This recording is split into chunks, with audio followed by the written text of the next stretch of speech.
सोचिए आप पहाड़ों के बीच किसी सुंदर झील घूमने के लिए गए हैं और अचानक आपको वहां पर कई सारे नर कंकाल दिख जाएं, तो क्या करेंगे आप? हिमालय की रूपकुंड झील की कहानी कुछ ऐसी ही है। साल 1942 में यहाँ पर ब्रिटिश के फॉरेस्ट गार्ड को सैकड़ों नर कंकाल मिले थे। इस दौरान झील पूरी तरह मानवों के कंकाल और हड्डियों से भरी थी। इतने सारे कंकालों और हड्डियों को देख ऐसा आभास होता था कि शायद पहले यहाँ पर जरूर कुछ न कुछ बहुत बुरा हुआ था। शुरुआत में इसे देख कई लोगों ने यह कयास लगाया कि हो न हो यह सभी नरकंकाल जापानी सैनिकों के होंगे, जो द्वितीय विश्व युद्ध के दौरान भारत में ब्रिटेन पर आक्रमण करने के लिए हिमालय के रास्ते घुसते वक्त मर गए होंगे। उस वक्त जापानी आक्रमण के भय से ब्रिटिश सरकार ने फौरन इन नर कंकालों की जांच के लिए एक वैज्ञानिकों की टीम को बुलाया। जांच के बाद पता चला कि ये कंकाल जापानी सैनिकों के नहीं थे, बल्कि ये नर कंकाल तो और भी ज्यादा पुराने हैं।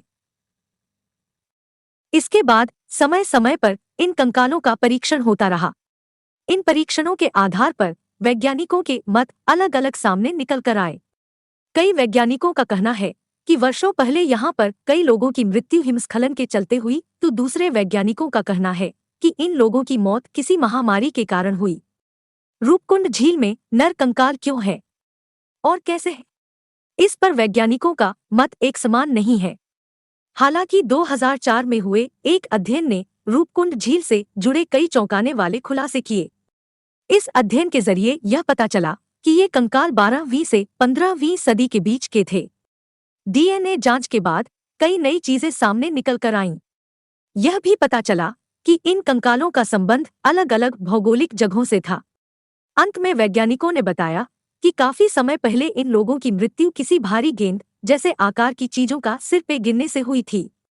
आपको जानकर आश्चर्य होगा कि हिमालय पर्वत पर रहने वाली महिलाओं के एक प्रसिद्ध लोकगीत में एक माता का वर्णन आता है। लोकगीत के मुताबिक ये देवी माता बाहर से आए लोगों पर गुस्सा करती थी, जो यहाँ आकर पहाड़ की सुंदरता में खलल डालते थे। इसी गुस्से में उन्होंने भारी भरकम ओलों की बारिश करवाई, जिसके कारण कई लोगों की जानें गई थी। गौरतलब बात है कि 2004 में हुए रिसर्च में यही बात सामने निकल कर आई थी कि अचानक हुई भयंकर ओलावृष्टि से इन लोगों की जानें गई होंगी। वहीं आज भी इस रूपकुंड झील के कई रहस्य झील के भीतर ही दफन हैं। झील में प्रवेश करने पर सख्त प्रतिबंध है। लोगों का कहना है कि यहाँ पर अक्सर कई सारी रहस्यमय घटनाएं होती हैं।